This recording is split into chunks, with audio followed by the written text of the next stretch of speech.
Assalamualaikum warahmatullahi wabarakatuh. Saya Ranita Rae, jurusan D3 Keperawatan. Saya mahasiswa dari Poltekkes Kemenkes Ternate. Di sini saya akan menjelaskan sedikit prosedur pemeriksaan fisik pasien gangguan oksigenasi, patologi sistem pernapasan dan kardiovaskuler.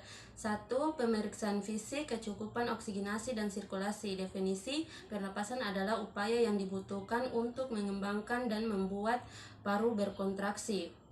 Struktur dan fungsi saluran pernapasan. Fungsi utama sistem respirasi adalah manajemen tersedianya O2 untuk kelangsungan metabolisme sel serta mengeluarkan CO2 hasil metabolisme sel secara terus-menerus. Respirasi dapat didefinisikan sebagai gabungan aktivitas mekanisme yang berperan dalam proses suplai O2 ke seluruh tubuh dan berhubungan dan pembuangan karbon dioksida. Yang pertama, ventilasi pulmonal. Definisi perfusi pulmonal, transportasi, regulasi. Masuk pemeriksaan fisik dada. Yang pertama, inspeksi. Dilihat dari mulai pernapasan bibir, posisi tiroid, ketidakmampuan berbaring, penggunaan otot tambahan, retraksi interkosta, splitting, peningkatan diameter AP, tachypneu, push-maul, sinosis, clubbing, finger, abdominal, paradoks, dan kelainan bentuk dada. Yang kedua, palpasi. Perubahan letak trakea, perubahan taktil fremetus, perubahan pergerakan dada. Yang ketiga, perkusi. Hypersonan dullness. 4. Auskultasi. Vinecrelles, quarsicrelles, ronchi, wheezing, stridor, absent breath sound, pleura, fixation rate, egoponi. Pengkajian diagnosis pada sistem pernapasan. Pemeriksaan laboratorium darah rutin, biopsi, PX radiologi toraks dan paru, PX angiografi pulmonal, pemeriksaan endoskopi, PX bronkoskopi, uji fungsi pulmonal. SOP pemeriksaan fisik sistem pemeriksaan respirasi. 1. Persiapan alat stetoskop. Yang kedua, persiapan pasien dan lingkungan. Memberikan salam pembuka, menjelaskan tujuan tindakan, meminta pasien untuk membuka pakaian, meminta pasien berbaring dengan posisi terlentang, meminta pasien dalam keadaan rileks. Yang ketiga, langkah-langkah. Inspeksi toraks, bangunan depan. Perhatikan posisi trakea normal kiri dan kanan. Perhatikan bentuk dada. Amati kesmetrisan dada. Amati adanya tertak. Tentukan jenis pernapasan, apakah ada pernapasan abdominal. Suara napas sirkular pada kedua hemitora kiri dan kanan mulai dari atas ke bawah. Mendengarkan suara napas bronki, sirkulasi normal pada daerah di corpus systemi. Mendengarkan suara napas tambahan wheezing dan Carles. Kedua, pemeriksaan perubahan irama napas dan irama jantung. Definisi teknik pemeriksaan fisik dada terbagi menjadi 4, yaitu inspeksi, palpasi, perkusi, dan auskultasi. Pemeriksaan fisik dada penting dilakukan untuk penegakan diagnosis berbagai penyakit yang menyebabkan gangguan sistem kardiorespirasi seperti gagal jantung, pneumonia, trauma dada, dan penyakit jantung bawaan. Prosedur persiapan pasien. Sebelum dilakukan pemeriksaan fisik dada, sediakan tempat yang privat bagi pasien dengan penerangan yang baik, tenang dan nyaman. Penjelasan dan persetujuan mengenai teknik pemeriksaan fisik dada harus diberikan kepada pasien. B. Peralatan. Pemeriksaan fisik dada umumnya hanya membutuhkan peralatan tambahan stetoskop. Selain itu, sediakan tempat situr medis dan tirai untuk menjaga kenyamanan dan privasi pasien. C. Posisi pasien.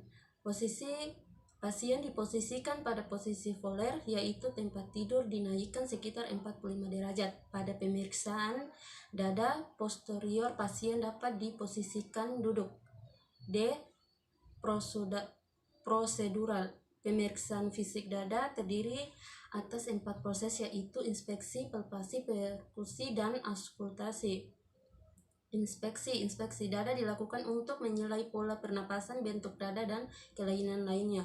Pola pernapasan yang dinilai mencangkup kecepatan, ritme, dan volume pernapasan.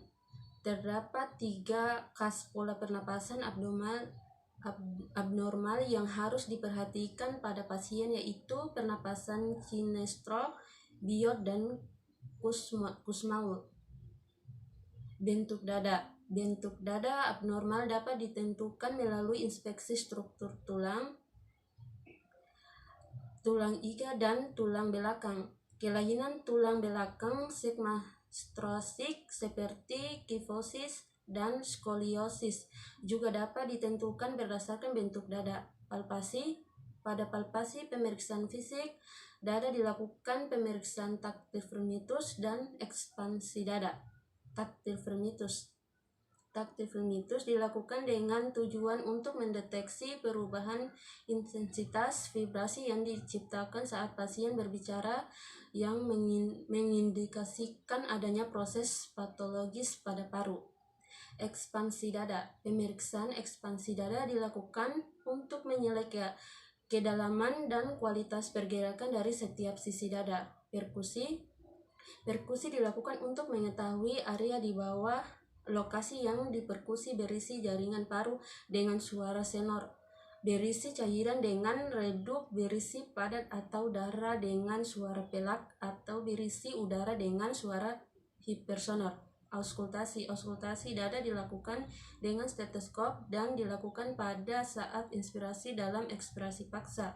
Auskultasi paru dilakukan pada seluruh lapang paru, baik secara anterior maupun posterior. Berikut ini merupakan prosedur auskultasi paru. Yang pertama, menjelaskan prosedur auskultasi dada pada pasien. Letakkan diafragma stetoskop pada bagian dinding dada sisi aspek paru.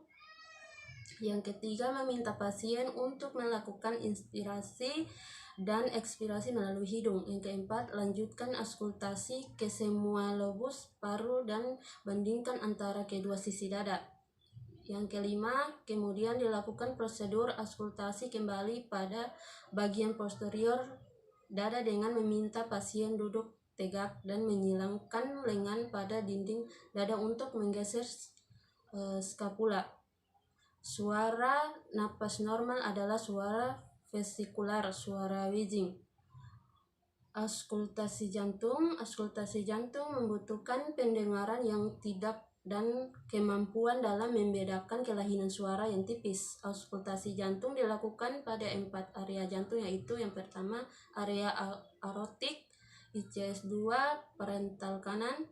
Yang kedua area pulmonal, ICS 2 parental kiri. Area trikuspid, ICS 4 parasternal kiri. Area mitral, ICS 5 miklavicula kiri. 3. Pemeriksaan bunyi napas dan bunyi jantung. Auskultasi jantung. Pemeriksaan auskultasi.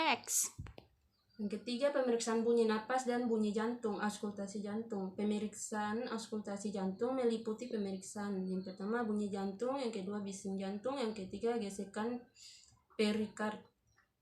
Bunyi jantung. Untuk mendengar bunyi jantung diperhatikan: A. Lokalisasi dan asal bunyi jantung. B. Menentukan bunyi jantung 1 dan 2.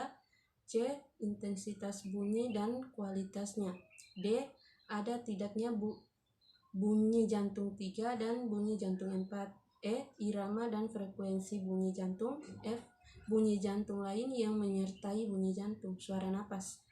Yang pertama, vestikuler. Suara napas vestikuler terdengar di semua lapang paru yang normal, bersifat halus, nada rendah, inspirasi lebih panjang dari ekspirasi.